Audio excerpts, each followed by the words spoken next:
Hello, नमस्कार साथियों। स्वागत है आप सभी का हमारे यूट्यूब चैनल पॉइंट एजुकेशन केवी पर। जैसा कि हम पिछले वीडियो में अध्याय 9 तक पढ़ चुके थे, हम यहाँ पर जो है हिस्ट्री क्लास 6 की जो है एनसीईआरटी कवर कर रहे हैं और हम एक एक अध्याय करके पढ़ रहे हैं। तो आइए इस वीडियो में हम अध्याय 10 में पढ़ेंगे, जिसमें व्यापारी, राजा और तीर्थयात्री लोग कैसे व्यापारी हुए, फिर राजा और जो तीर्थयात्री थे वो मतलब हमारे भारत देश में कौन कौन से तीर्थयात्री आए, कैसे व्यापार होता था, इन सभी चीज़ों के बारे में हम इस वीडियो में पढ़ेंगे।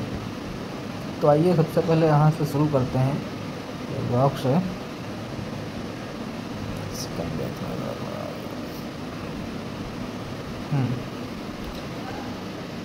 तो बाजार में घूमती जगनी अपने गांव के मेले के आस लगाए बैठी थी। स्टील के चमकदार बर्तन, रंग बिरंगी प्लास्टिक की बाल्टियां, शोक रंगों के फूलों और प्रिंटों वाले कपड़े, चाबी से चलने वाले मज़ेदार खिलौने जैसे बहुत अच्छे लगते थे। इन चीज़ों को बेचने वाले दुकानदार बसों और ट्रकों पर आते थे और रात को अपना सामान समेट कर वापस चले जाते थे। यानी कि एक गांव था जहाँ पर मतलब बाज़ार लगता था, वहाँ पे स्टील के चमकदार बर्तन, रंग बिरंगे प्लास्टिक की बाल्टियाँ वो लेके आते थे। उसके बाद फिर शाम को जो है वो अपने अपने दुकानों को समेट कर अपने अपने सामान को जैसे जो लाता था बस से या ट्रक से, वो अपना समेट कर फिर जो है रात को वापस चले जाते थे। ठीक है, कैसे जो व्यापारी थे। फिर जगनी को हैरानी होती थी कि ये लोग हमेशा इस तरह क्यों घूमते रहते हैं। उसकी माँ ने बताया कि वो लोग व्यापारी थे। उनकी माँ ने समझाया कि वो व्यापारी हैं जो अपना सामान लेके आते हैं, बेचते हैं सारा दिन, फिर रात में क्या करते हैं, समेट कर फिर वापस चले जाते हैं। वो इस चीज़ों को उन जगहों से खरीदते थे जहाँ ये बनाए जाते थे और फिर उन्हें मेलों में बेचते थे। जो खिलौने याद या जो बाल्टियाँ वगैरह या कुछ जो भी सामान होता था वो वहाँ से खरीदते थे जहाँ वो बनाए जाते थे, क्योंकि वहाँ जो सामान होता था उनको सस्ता मिल जाता था और वो लेकर फिर मेलों में बेचते थे, जिससे उनको लाभ होता था। क्योंकि व्यापारियों का मुख्य उद्देश्य ही होता है लाभ कमाना या प्रॉफिट कमाना। फिर व्यापार और व्यापारियों के बारे में जानकारी। अध्याय 9 में तुमने उत्तर के काले पालिश वाले बर्तन के बारे में पढ़ा है। तो हम अध्याय 9 में पढ़ रहे थे तो वहाँ काले बर्तनों का जिक्र हुआ था, जो काले पालिश चढ़ाए जाते थे उस पर। ये खूबसूरत बर्तन खास तौर से इनकी कटोरियाँ तथा थालियाँ इस उपमहाद्वीप के अनेक पुरास्थलों से मिले हैं। जो खूबसूरत बर्तन और कटोरियाँ आदि थी, जो है जो थालियाँ थी, वो महाद्वीप के जो पुरा स्थल थे वहाँ से खुदाई के दौरान मिले थे। ठीक है। अब सवाल उठता है कि इन जगहों पर ये बर्तन कैसे पहुँचे होंगे।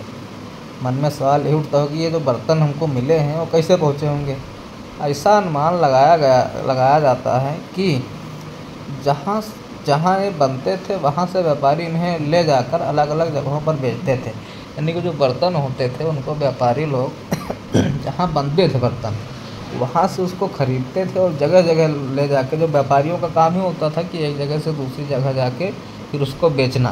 तो इसी तरह से जो है वो अपना जो सामान होता था अलग अलग जगहों पर ले जाकर बेचते थे। दक्षिण भारत सोना, मसाले, खास तौर पर काली मिर्च तथा कीमती पत्थरों के लिए प्रसिद्ध था। हमारा जो दक्षिण का भारत था, यानी कि ये जो बता रहे हैं, ठीक है, इसी के नीचे बना, ये हमारा भारत है। ठीक है। तो हमारा जो ये दक्षिण का एरिया था, ये वाला, यहाँ पर सोना, मसाला, खास तौर पर काली मिर्च, ये जो तटीय क्षेत्र था, ये केरल वगैरह का जो है, यहाँ पर काली मिर्च और इन सब चीज़ों के लिए जो ये दक्षिण वाला क्षेत्र था ये प्रसिद्ध था। ठीक, ये वाला क्षेत्र जो था, ये दक्षिण वाला क्षेत्र प्रसिद्ध था। फिर काली मिर्च की रोमन साम्राज्य में इतनी मांग थी। जो रोमन राज्य था, रोमन जो साम्राज्य था में इतनी मांग थी कि इसे काले सोने के नाम से बुलाते थे। काली मिर्च को जो रोमन का साम्राज्य था, वहाँ के लोग उसे काले सोने के नाम से पुकारते थे। ठीक। व्यापारी इन सामानों को समुद्री जहाज़ों और सड़कों के रास्ते रोम पहुँचाते थे।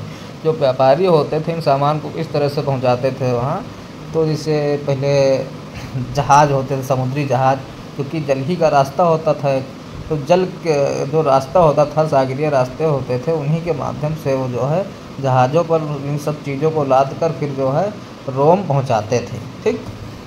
फिर दक्षिण भारत में ऐसे अनेक रोमन सोने के सिक्के मिले हैं। जो दक्षिण भारत है वहाँ से, जो दक्षिण भारत है यहाँ से जो है रोमन सोने के सिक्के मिले हैं। कौन से सिक्के मिले हैं? रोमन से मिले हैं। ठीक है। इससे यह अंदाज़ा लगाया जाता है कि उन दिनों रोम के साथ बहुत अच्छा व्यापार चल रहा था। इस तरह से हम अंदाज़ा लगा सकते हैं कि जिस तरह से वो लोग वहाँ से सामान वगैरह ले जाते थे, काली मिर्च वगैरह, तो इसी चीज़ों को देखते हुए पता लगता है कि जो है बहुत अच्छा व्यापार था, रोम के साथ हमारा अच्छे संबंध थे। ठीक है। आइए आगे चलते हैं। व्यापार से जुड़ी एक कविता है, यहाँ से कोई उसे न है नहीं, यहाँ हम पढ़ेंगे कि व्यापारियों ने कई समुद्री रास्ते खोज निकाले। पहले देखिए जो रास्ते होते थे, कोई ये तो सड़क वगैरह तो थी नहीं, तो पहले लोग मतलब पानी के जहाज़ के ज़रिए जगह जगह लोग निकलते थे रास्ता खोजने के लिए कि हाँ हम रास्ता निकालते कि कैसे कहाँ जो है पहुँचा जाए। व्यापारी लोग ही वैसे होते थे कि उनको व्यापार करने के लिए रास्ता जो है ज़रूरी होता था। फिर व्यापारियों ने कई समुद्री रास्ते खोजे। इनमें से कुछ समुद्र के किनारे चलते थे, कुछ अरब सागर और बंगाल की खाड़ी पार करते थे। नाविक मानसूनी हवा का फ़ायदा उठाकर अपनी यात्रा जल्दी पूरी कर लेते। जो मानसूनी हवाएं होती थी जब वो चलती थी तो उसके ज़रिए वो उसी हवा की दिशा में जो है अपनी नाव को चलाते थे, जिससे कि वो आसानी से और जल्दी से जो है यात्रा अपनी पूरी कर लें। वह अफ्रीका या अरब के पूर्वी तट से उस उपमहाद्वीप के पश्चिमी तट पर पहुंचना चाहते थे तो दक्षिणी पश्चिमी मानसून के साथ चलना पसंद करते थे। इन लंबी यात्राओं के लिए मजबूत जहाज़ों का निर्माण किया जाता है। ऐसे कि नहीं टुट्टू बुंदू जो है जहाज़, तो यात्राएं होती थी, एक मजबूत जहाज़ बनाई जाती थी, उसी जहाज़ के जरिए जो है लोग यात्रा करते थे। फिर समुद्री तटों से लगे राज्य जो हमारा समुद्र है उससे जो उसके तट से जो लगे राज्य हैं उनके बारे में हम देखें कि इस उपमहाद्वीप के दक्षिणी भाग में बड़ा तटीय प्रदेश है। इनमें बहुत से पहाड़, पठार और नदी के मैदान हैं। नदियों के मैदानी इलाके में कावेरी का मैदान सबसे उपजाऊ है। जो नदियों का मैदानी इलाका था उसमें जो कावेरी नदी के द्वारा जो मैदान निर्मित हुआ था वो जो है सबसे ज़्यादा उपजाऊ है। मैदानी इलाकों तथा तटीय इलाकों के सरदारों और राजाओं के पास धीरे धीरे काफ़ी संपत्ति और शक्ति हो गई। संगम कविताओं में मुबेनदार की चर्चा मिलती है। किस कविताओं में? संगम कविताओं में जो हमें मुबेनदार की चर्चा मिलती है। यह एक तमिल शब्द है। कौन सा? जो मुबेनदार है यह एक तमिल शब्द है जिसका अर्थ तीन मुखिया है। ठीक है, इसका अर्थ है तीन मुखिया। इसका प्रयोग तीन शासक परिवारों के मुखियाओं के लिए किया गया है। ये थे चोल, चेर तथा पांडव। कौन से तीन थे? चोल वंश, चेर वंश और पांडव वंश, जो करीब 2300 साल पहले दक्षिण भारत में काफ़ी शक्तिशाली माने जाते थे। 2300 साल पहले ये जो चोल और चेर तथा पांडव राज्य थे या जो ये वंशज थे, 2300 साल पहले तो दक्षिण भारत था, यानी कि जो हमारा ये दक्षिण भारत था, यहाँ लोग काफ़ी शक्तिशाली माने जाते थे। इन तीनों मुखियाओं के अपने दो दो सत्ता केंद्र थे। इनमें से एक तटीय हिस्से में और दूसरा अंदरूनी हिस्से में था। इस तरह 6 केंद्रों में से 2 बहुत महत्वपूर्ण थे।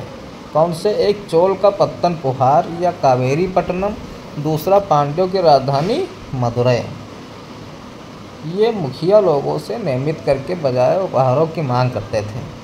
जो मुखिया लोग थे उनसे जो है नियमित उपहार मांगा करते थे। कभी कभी ये सैनिक अभियानों पर भी निकल पड़ते थे और आसपास के इलाकों से शुल्क वसूल कर लाते थे। कभी कभी जो सैनिक होते थे वो जो है तरह तरह के अभियान पे जो है निकलते थे और आसपास के जो इलाके होते थे वहाँ से शुल्क वसूलते थे।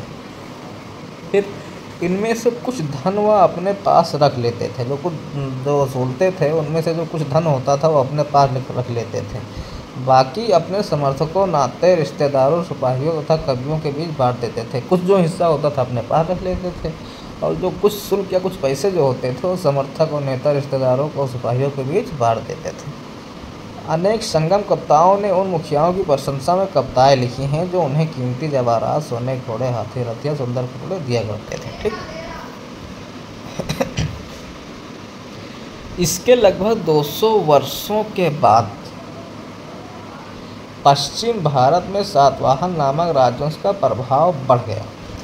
यानी कि जो पश्चिमी वाला राज क्षेत्र था ये, ठीक, सातवाहन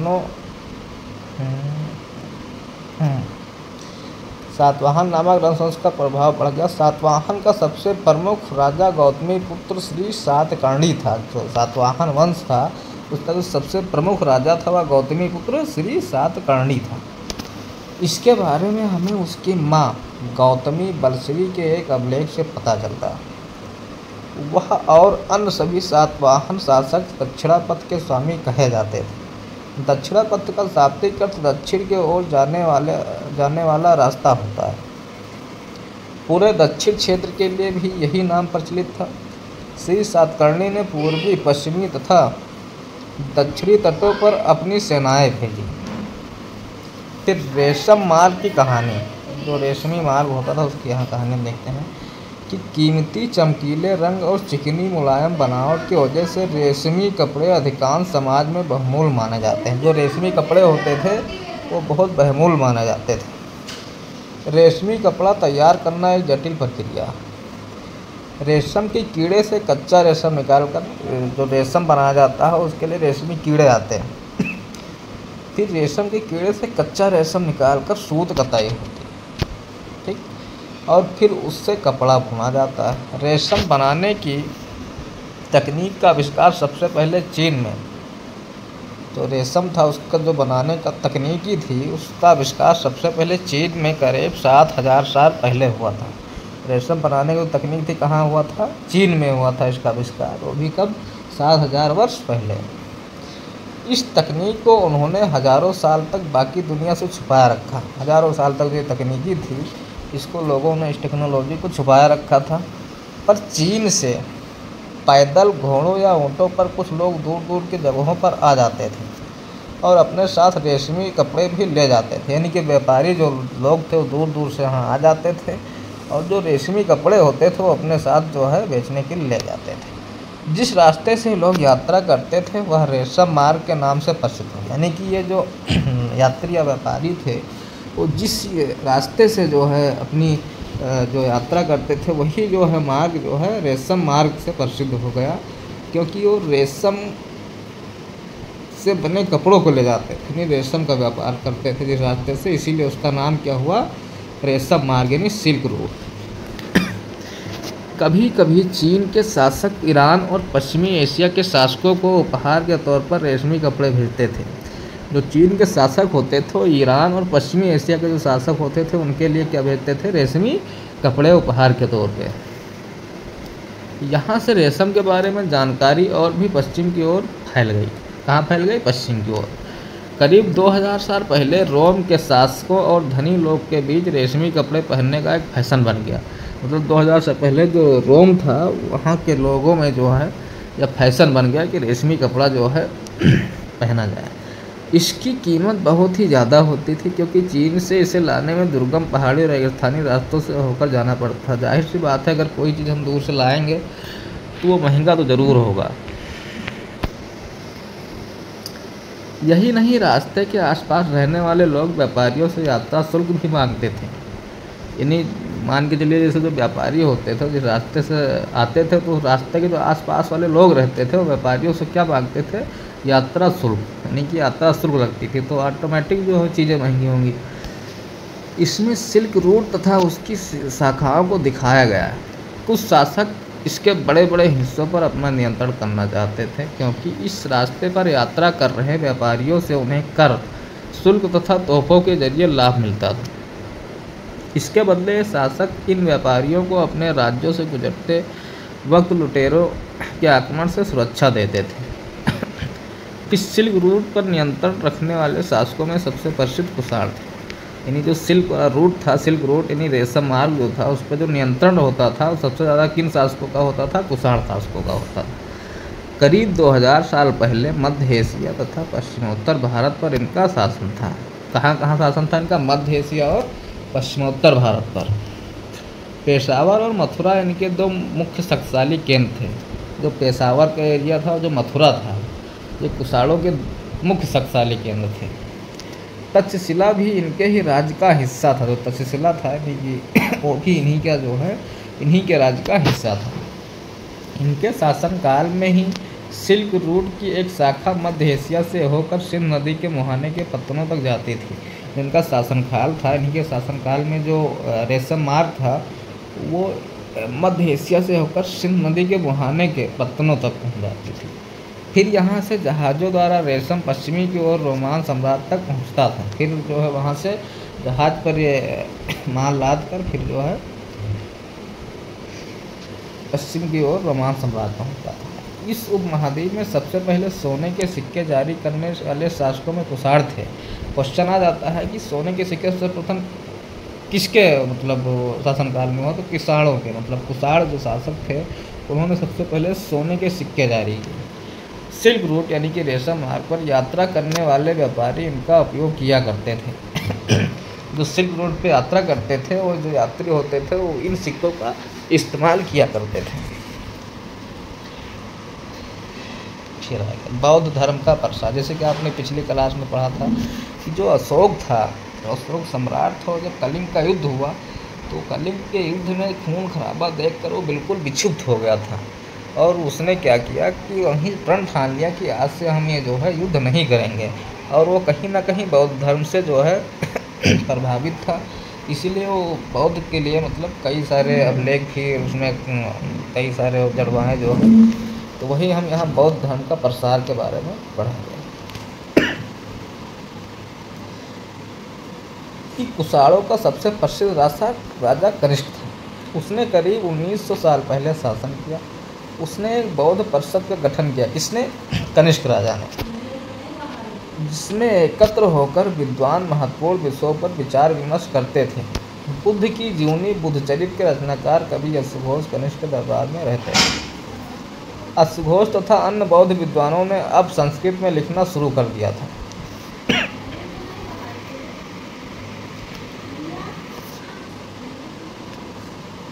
इस समय बौद्ध धर्म की एक नई धारा महायान का विकास हुआ।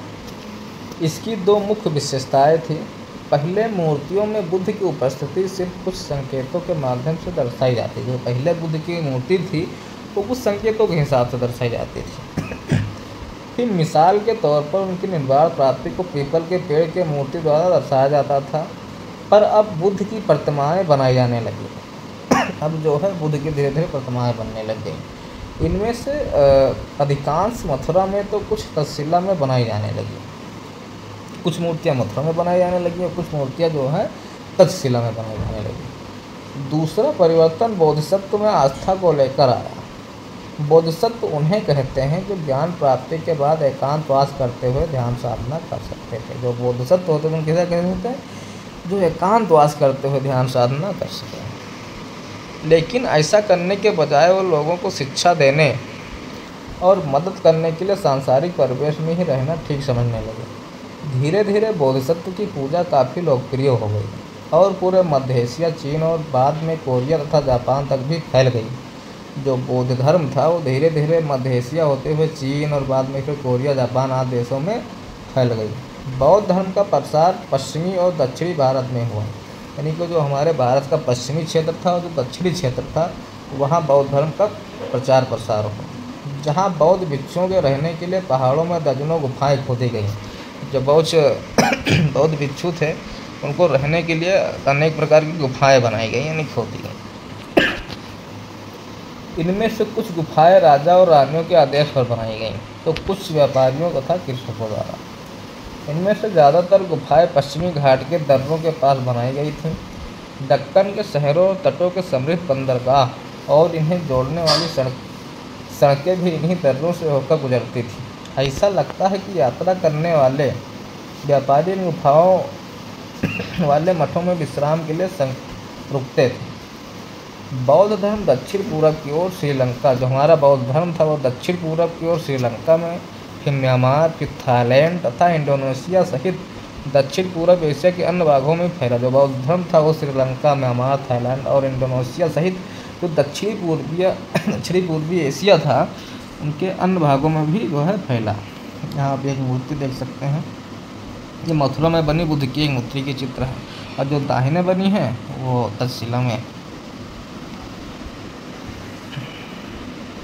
थेरवाद नामक बौद्ध धर्म का आरंभिक रूप इन क्षेत्रों में कहीं अधिक प्रचलित था। तीर्थयात्रियों की जिज्ञासा। व्यापारी काफिलों में तथा जहाज़ों पर दूर दूर जाया करते थे। ठीक है, जो व्यापारी होते थे काफिलों में तथा जहाज़ों पर दूर दूर जाया करते थे। बहुत से तीर्थयात्री भी उनके साथ यात्रा करने निकल पड़ते थे। अब तीर्थयात्री पर बात करते हैं कि तीर्थयात्री वह स्त्री पुरुष होते हैं जो प्रार्थना के लिए पवित्र स्थानों की यात्रा किया करते हैं। ठीक है, जैसे आज लोग तीर्थ वगैरह करते हैं।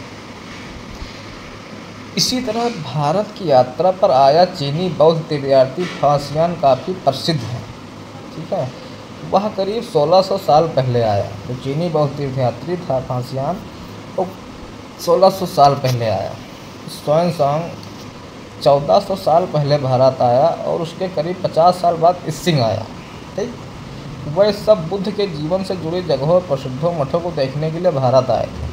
जो फासियान, हुसैन इसिंग वगैरह जो आए थे बाहर से, वो बौद्ध से जुड़े जो प्रसिद्ध स्थल थे, जो मठ थे, उसको देखने के लिए भारत आए थे। इनमें से प्रत्येक तीर्थयात्री ने अपनी यात्रा का वर्णन लिखा। उन्होंने अपनी यात्रा के दौरान आई मुश्किलों के बारे में भी लिखा। इन यात्राओं में कई वर्ष लग जाया करते थे। जिन देशों और मठों को उन्होंने देखा उनके बारे में उन्होंने लिखा, और किताबों के बारे में भी उन्होंने लिखा जिन्हें वह अपने साथ ले गए थे। फिर फासियान चीन वापस कैसे लौटे, चाइना फिर कैसे वापस आता। फासियान ने अपने घर चीन वापस लौटने के लिए अपनी यात्रा बंगाल से शुरू की। कहाँ से शुरू की? बंगाल से शुरू की। वह व्यापारियों के एक जहाज़ पर चढ़ा। मुश्किल से वो 2 दिन ही चल पाए थे कि एक समुद्री तूफान में फंस गए। व्यापारी अपने जहाज़ को डूबने से बचाने के लिए उनमें से अपने माल को फेंककर जहाज़ को हल्का करने की कोशिश करने लगे। फासियान ने भी अपने सामान को तो फेंक दिया, पर अपनी उन पांडुलिपियों और बुद्ध की मूर्तियों को नहीं फेंका जिन्हें उसने अपनी भारत यात्रा के दौरान संकलित की थी। अंततः 13 दिनों के बाद आंधी रुकी, यानी कि 13 दिन के बाद तूफान रुका। उसने समुद्र का वर्णन इस प्रकार किया। समुद्र असीम है। सूर्य, चांद या तारों की गति को देखो, बिना यह पता लगा पाना असंभव है कि पूरब किधर है या पश्चिम किस दिशा में है। अगर बरसात और अंधेरा हो तो जहाज़ को हवा के रुख में ले जाने के अलावा और कोई चारा नहीं है। चलिए नीचे बढ़ते। स्वान भूमार्ग से चीन वापस लौटा, यानी जो स्वान जो आया था वो जलीय मार्ग से, सागरीय मार्ग से न होकर भूमार्ग से वापस लौट गया। उसने सोने, चांदी और चंदन की लकड़ी की बनी बुद्ध की मूर्तियाँ तथा 600 से भी ज़्यादा पांडुलिपियाँ एकत्र की थी। कितनी? 600 से ज़्यादा पांडुलिपियाँ एकत्र की थी और चंदन की लकड़ी से बनी बुद्ध की मूर्तियाँ। इन्हें वह 20 घोड़ों पर लाद कर ले गया। कितने घोड़ों पर? 20 घोड़ों पर लाद के ले गया। पर उसमें 50 पांडुलिपियाँ उस समय खो गईं। अच्छा, कितनी पांडुलिपियाँ खो गईं? 50 पांडुलिपियाँ खो गईं। जब सिंधु नदी पार करते हुए उसकी नाव उलट गई, तो नाव जब सिंधु नदी पार करते उल्टी थी, तभी जो है उसकी पांडुलिपियाँ खो गई। अपने जीवन का बाकी हिस्सा उसने बची हुई पांडुलिपियों का संस्कृत से चीनी अनुवाद करने में लगा दिया।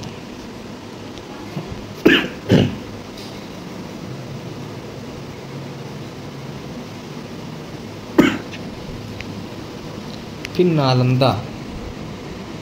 शिक्षा का एक विशिष्ट केंद्र था। स्वयं सांग तथा अन्य तीर्थयात्रियों ने उस समय के सबसे प्रसिद्ध बौद्ध विद्या केंद्र नालंदा, जो कि बिहार में है, उसने नालंदा के बारे में इस प्रकार लिखा कि यहाँ की शिक्षा योग्यता तथा बुद्धि में सबसे आगे हैं। बुद्ध के उपदेशों का वह पूरी ईमानदारी से पालन करते हैं। मठ के नियम काफ़ी सख्त हैं, जिन्हें सबको मानना पड़ता है। पूरे दिन वाद विवाद चलते ही रहता है, जिससे युवा और वृद्ध दोनों ही एक दूसरे की मदद करते हैं। विभिन्न शहरों से विद्वान लोग अपने शंकाएँ दूर करने यहाँ आते हैं। नए आगंतुकों से पहले द्वारपाल ही कठिन प्रश्न पूछते हैं। उन्हें अंदर जाने की अनुमति तभी मिलती है जब वे द्वारपाल को सही उत्तर दे पाते हैं। 10 में से 7-8 सही उत्तर नहीं दे पाते। फिर भक्ति की शुरुआत। इन्हीं दिनों देवी देवताओं की पूजा का चलन भी शुरू हुआ। बाद में हिंदू धर्म की यह प्रमुख पहचान बन गई। इनमें शिव, विष्णु और दुर्गा जैसे देवी देवता शामिल हैं। इन देवी देवताओं की पूजा भक्ति परंपरा के माध्यम से की जाती थी। भक्ति उस समय काफ़ी लोकप्रिय परंपरा बन गई। किसी देवी या देवता के प्रति श्रद्धा को ही भक्ति कहा जाता है। भक्ति का पथ सबके लिए खुला था, चाहे वह धनी हो या गरीब हो, ऊंची जात या नीची जात या स्त्री हो या पुरुष। भक्ति मार्ग की चर्चा हिंदुओं के पवित्र ग्रंथ भगवद गीता में की गई है। भगवद गीता महाभारत में का एक हिस्सा है। इसमें भगवान कृष्ण अपने भक्त और मित्र अर्जुन के सभी धर्मों को छोड़कर अपने शरण में आने का उपदेश देते हैं, क्योंकि केवल कृष्ण ही अर्जुन को सारी बुराइयों से मुक्ति दिला सकते हैं। पूजा का यह रूप धीरे धीरे देश के विभिन्न भागों में फैलने लगा।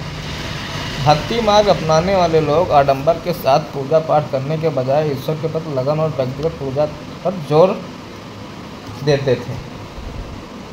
भक्त मार्ग अपनाने वालों का यह मानना है कि अगर अपने आराध्य देवी या देवता के सच्चे मन से पूजा की जाए तो वह उसी रूप में दर्शन देंगे जिससे भक्त उसे देखना चाहते हैं। इसलिए आराध्य देवी या देवता मानव के रूप में भी हो सकते हैं, या फिर सिंह, पेड़ या अन्य किसी भी रूप में। जैसे जैसे इस विचार को समाज द्वारा स्वीकृति मिलती गई, कलाकार देवी देवताओं की एक से बढ़कर एक खूबसूरत मूर्तियाँ तैयार करने लगे। आइए भक्ति शब्द पे कुछ नज़र डालते हैं। ये भक्ति शब्द जो है भज शब्द से बना है, जिसका अर्थ विभाजित करना या हिस्सेदारी होता है। इसका अर्थ यह है कि भक्ति भगवान और भक्त के बीच परस्पर एक अंतरंग संबंध है। भक्ति भगवत या भगवान के प्रति झुकाव है। भगवत का एक अर्थ यह भी है जो अपने ऐश्वर्य तथा सुख को भक्ति के साथ बांटता है, यानी भक्त या भागवत अपने देवी देवता के भक्त का हिस्सेदार होता है।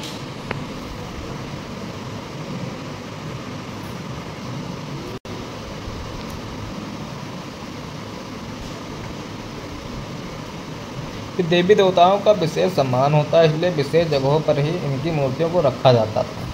इन स्थानों को ही मंदिर कहते हैं। भक्त परंपरा ने चित्रकला, शिल्पकला और स्थापत्य कला के माध्यम से अभिव्यक्ति की प्रेरणा दी। हिंदू शब्द इंडिया शब्द की तरह ही सिंधु या इंडस से निकला है। यह शब्द अरबों तथा ईरानियों द्वारा उन लोगों के लिए उपयोग किया जाता था जो सिंधु नदी के पूर्व में रहते थे। यही शब्द उनके धार्मिक विश्वास तथा सांस्कृतिक परंपराओं के लिए भी प्रयुक्त होता था। अन्यथा करीब 2000 साल पहले पश्चिमी एशिया में ईसाई धर्म का उदय हुआ। पश्चिमी एशिया में 2000 साल पहले ईसाई धर्म का उदय हुआ। ईसा मसीह का जन्म बेथलहेम में हुआ, जो उस समय रोमन साम्राज्य का हिस्सा था। ईसा मसीह ने स्वयं को इस संसार का उद्धारक बताया। उन्होंने दूसरों को प्यार देने और उसी तरह दूसरे पर विश्वास करने का उपदेश दिया, जिस तरह हर व्यक्ति दूसरों से प्यार और विश्वास की उम्मीद करता है। बाइबल में ईसा मसीह के उपदेश की बातें लिखी हैं। यहाँ इसका एक अंश दिया गया, यह देख लीजिएगा।